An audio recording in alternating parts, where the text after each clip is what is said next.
are we? We're about 2 months into this journey now. We are 2 months in. 2 months in, almost. Just about. Yeah. So at this point, what's your favorite thing about boat life? I think I love how much we get around to different places. That's probably the best part that I've liked so far the most. Although I'm really glad we started in France, because it's like a gentle entry into this world. It's basically just Canada with few differences, mostly just different language, but because I'm fluent in French, then that actually didn't feel overly foreign at all. Same foods, same cultures, same etiquette, same access to, modern creature comforts. It's all felt very easy to kind of get into this world. And then the transition to Italy, where things got a little bit more challenging because neither of us speak any Italian, although at least it's rooted in Latin origin, so you can kind of figure out a lot of words. And I certainly can say pizza, and I can certainly say gelato, so I can certainly say wine, so all of that was fine. And then next, of course, Albania, after our passage. I think if we'd started here, it would have felt a little bit too much of a culture shock out of the gate, because this is definitely not Kansas anymore. Like this is totally different culture, very different foods, a language that neither of us speak at all. And how do we say thank you again? Falamandarit. Falamandarit, right? Like, nope. But I love that we just get to kind of stealth mode, come into all of these different places and get to experience this incredible beauty that is on this planet that I don't think we ever would have experienced otherwise. So it's probably my favorite thing. What's your favorite thing?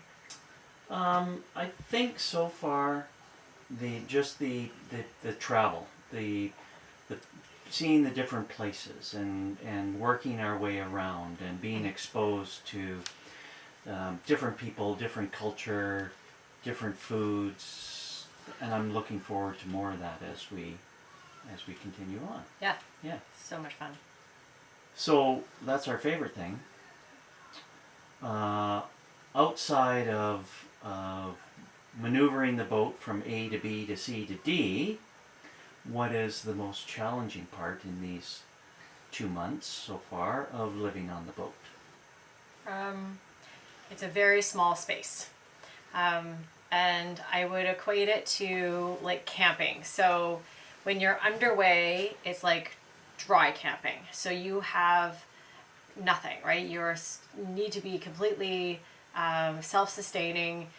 We are lucky we have our water maker, which is great. I can't imagine not being able to make water. And with the incredible solar panels that we have, we're able to generate a lot of power, although we really didn't need to because we were having to run the motors so much because of the weather. It's like when you're underway, it's dry camping. When you're in a port like this, it's like all services camping, but it's still very compact and which is wonderful because I feel like we're taking up way less, space on the planet, but you're having to maneuver. Do dishes about 8 times a day. Cooking is an adventure all the time. Meals are an event. Everything has to be done in such a small kind of compact space. So I think that's been pretty challenging. And I also don't think I really expected to miss home quite so much. It is weird that this is just life now. We're not on vacation. This isn't vacation. There's no end. Well, I guess there will be an end at some point, but there's no end. There's no 3 weeks gone, 2 weeks gone, or whatever. We're like, okay, then we kind of go back to normal. This is our new normal, and it doesn't feel normal yet. So I think for me, that's the most challenging piece. What about you? Yeah, I think the vacation part, being outside vacation mode, this is now our life and our reality, and getting used to that it's just one big continuation. The other challenging part is maintenance on the boat and chores, and understanding that every day multiple things have to be done, and that it's not just one big vacation. That this is work. Work. It's work. Yeah. Our life is work. It's work.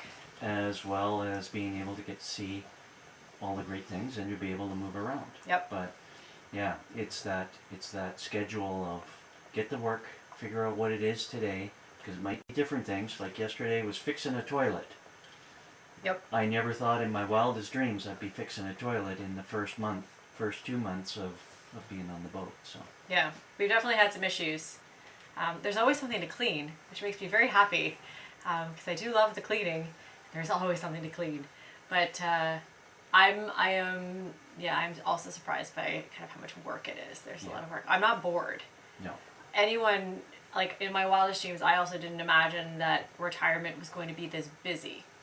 And I am anxious to get after doing some things that feel a little bit more like schedule and routine, like getting up and doing yoga and getting to play my guitar and maybe do some watercolor, and like we just haven't had time. No. It's felt so busy and manic and crazy. Yeah, well, we came in off that passage. We got from Sarande to Oricum, and we had to put the boat to bed here. We had to wash the salt off of it. We had to clean up. We had an extra hand on board, which it's cleaning up after 3 people now, not just 2. That's and right. It all adds up. So we got that out of the way, and now things can start to resume to just you and I and some normalcy as we just the day-to-day things now as we go forward.